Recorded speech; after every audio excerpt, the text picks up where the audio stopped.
Welcome back to Pokemon Sterling Silver Hardcore Nuzlocke Challenge. My friends, the radio tower is nearly done. We have 3 boss fights left and yeah, I'm going slowly. Like, this run is pretty slow compared to my other runs. It's also because I have less time right now, and also the fights, they just take a bit longer. So yeah, 1 death in the radio tower for now is really nice. That was the death in the Argenta fight. But we still have 3 boss fights left. And yeah, we need to still be really careful against this last 3 boss fights. And that is my team for the Proton rematch. So we have Electrode with the Magnet, really high on level 57. We have Crobat on 56. We have Crawdon on max level here. And we have also Magnezone with 55. Absol, 56 pre-damaged, and Noctowl as well on 56. Really important to know is that I scaled Flamethrower on Magnezone or Aurora Beam. Yeah, we need Flamethrower in this fight. It's really important for one Pokemon here. Okay, I will obviously explain everything, why we are pre-damaged for what exactly and stuff like that. And yeah. So it is looking really good. 1 death was really nice, I would say, for the entire radio tower section. But we might need to sack some mons for the last 3 boss fights. And we need to be ready for that. That's really important. And yeah, 1 more quick item check. Want to make sure that everything is correct here. We have the Magnet and we are pre-damaged exactly on 99 HP. That is correct. We have Crobat with Black Sludge. We have Black Sludge is really nice, so we will avoid random move. Black Glasses on Crawdon with Payback. You have a really important job, by the way, Crawdon. And yeah, this is a really nice job. A really decent job. Flamethrower is scaled here. And... ooh. Yeah, Expert Belt, Citrus Berry. Okay. Yeah, let's do it. Let's do it. Proton is ready. I'm ready as well. So I had actually double, like 2 options here. The first option was Slow Roll, but the problem is we are just 0 IVs, okay? So, the Brave Bird is actually doing a ton of damage. And if we are unlucky, we are after 3 Brave Birds, even in Sludge Bomb range anyways. And the line is a bit scuffed. So, we are faster with 57 against this Crobat. That's why we are 57, basically. And we are not pre-damaged for this Crobat, of course. We will always T-Bolt and kill this Crobat. We don't even need a damage item, I think, here. But we have the Magnet for a backup situation in the end. Yeah. We always kill this, of course, and we always bait Infernape. Now, while we are pre-damaged. So, we will always bait Guaranteed Mark Punch. We don't need to be pre-damaged that much for the Mark Punch. But, yeah, we will get some healing later on. And that's why we need to be more pre-damage. So we are baiting Guaranteed Mark Punch. However, this can still go for EQ over Mark Punch because EQ is quadruple effective. So there's a chance that AI gets the quadruple +2 score on EQ. EQ wins the tie against Mark Punch and goes for EQ. But the one move I will avoid with this pre-damage is Flare Blitz. So this will always use Mark Punch or EQ. Higher chance for Mark Punch. But I'm also fine with EQ because we are always switching to Crobat here. And yeah, with that we are avoiding just the random Flare Blitz here. There is the Mark Punch, that is the most obvious thing here. And we just need to break the Focus Sash here basically. And we are doing that with U-Turn. So yeah, now we will get the healing because this is guaranteed Thunder Punch. We'll get the healing on Electrode. So I was pre-damaged and after that Thunder Punch healing, 25%. We are still dead to the highest roll of Mark Punch. So the AI can never go Flare Blitz. It's just impossible. It can still go for EQ, but it can never ever go for Flare Blitz here.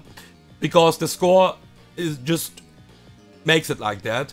Mark Punch is on +6 and EQ can get to +6 as well. But it is never ever Flare Blitz. So we can just super safe again go to Crobat because highest roll for Mark Punch is 132. There you fucking go. And now we will just kill this Infernape with Fly. We'll kill this Infernape with Fly now. It's also really nice that this is consistent. And yeah, I would say the better knowledge what we have right now in Gen 4 AI is making that way more consistent, because obviously Flare Blitz and Thunder Punch have overlapping roles, but we know that there are no overlapping roles anymore, or like, we thought like that, but there are no overlapping roles in Gen 4. So this is always Psychic, this is really, really consistent. We go U-turn on the Hypno, do the small amount of chip damage, what we wanna have here, and always go to Absol. Ooh, and we will always bait because of the pre-damage, guaranteed Flamethrower, so this Hypno can't use Recover now, because it sees a kill. And yeah, because we need to use Sucker Punch here, we need to show a kill, otherwise it will just use Recover. And now the next Pokemon, that's why this line is so nice, is Electrode. And Electrode, even with this pre-damage, only sees a kill with Earth Power.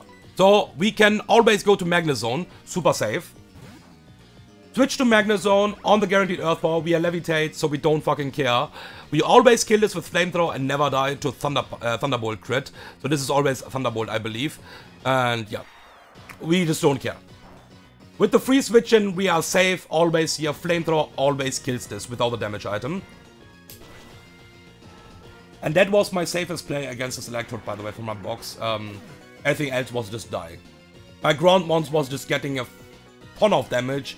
Quagsire is getting Energy Ball, Swampert is getting Energy Ball. Yeah, no fucking chance. So, the Suicune, now the hardest part, by the way. The Suicune is not seeing a kill right now with Surf. So it can Calm Mind on the switch, and I would like to see the Calm Mind.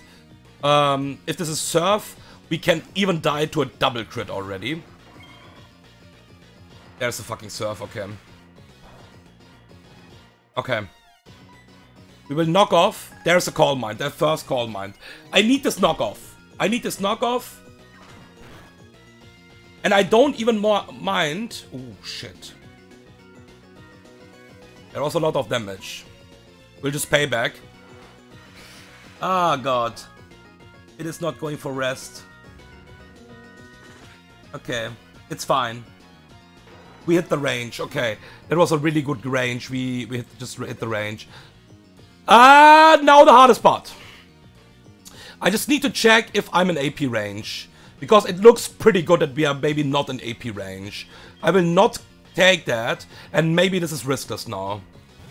So there was a possibility that we get into AP range. And that was the hardest part of the fight. So 62 HP exactly means that we are never ever dead to Ancient Power. Okay. That is really good because with that we can also save Proton here. Because it will never AP, never ever. And we always go to my Noctowl here. And always kill this. We are faster. That is bad. Okay. Yeah, I forgot that. Ah, dude, I hate this fucking ability, man. Okay, we are safe, we always kill this, we never die to recoil. Dude, like, Insomnia is so fucking disgusting bad sometimes. So I think he was still safe, but Noctowl dies then. Because if Sludge Bomb crits and poisons me, I will proc the Citrus Berry and never die to the poison. So max roll was 48% from Sludge Bomb. So we was never in danger to wipe or something like that. But my Noctowl could die to Psycho Boost recoil. I would always do that, because that's really important to kill this Venusaur. But yeah, this Insomnia was really fucking disgusting. Yeah. I think if Noctowl gets a crit Sludge Bomb, Noctowl dies anyways, I think, here. But with that we could save Crawdon, because I was playing with Crawdon Sacrifice as well. Anyways, against the Suicune, because that was not riskless at all. Because we are not Shell Armor, we have Adaptability. So yeah, that's it. And yeah, let's see. Ariana and Archer are waiting for us. Thank you for watching, and see you guys in the next boss fight.